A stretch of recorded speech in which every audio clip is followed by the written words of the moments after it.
যারা মসজিদে 5 ওয়াক্ত জামাতে নামাজ পড়তে আসে না, ইচ্ছে করে আসে না, কিয়ামতের দিন আল্লাহ তাদের দিকে তাকাবে না, রহমতের নজর দিয়ে তাকাবে না, তাকাবে না, তাকাবে না।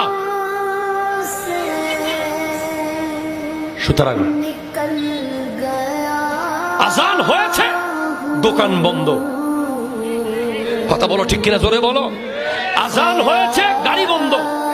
আজান হয়েছে, মোবাইল বন্ধ। আজান হয়েছে, বাইক স্টপ। তুমি কিয়ামতের দিন আল্লাহকে কি বলবা যখন ইমাম হোসাইনকে তোমার সামনে আনা হবে? তুই কোন কোন কারণে নামাজ তরক করেছিলি, যেখানে ইমামে হোসেন গোটা পরিবারের লাশের উপরে দাঁড়িয়ে 2 রাকাত নামাজ পড়ার জন্য আজান হওয়ার সাথে সাথে তলোয়ার রেখে দিয়েছিলেন? একটু জোরে বলেন না সুবহানাল্লাহ।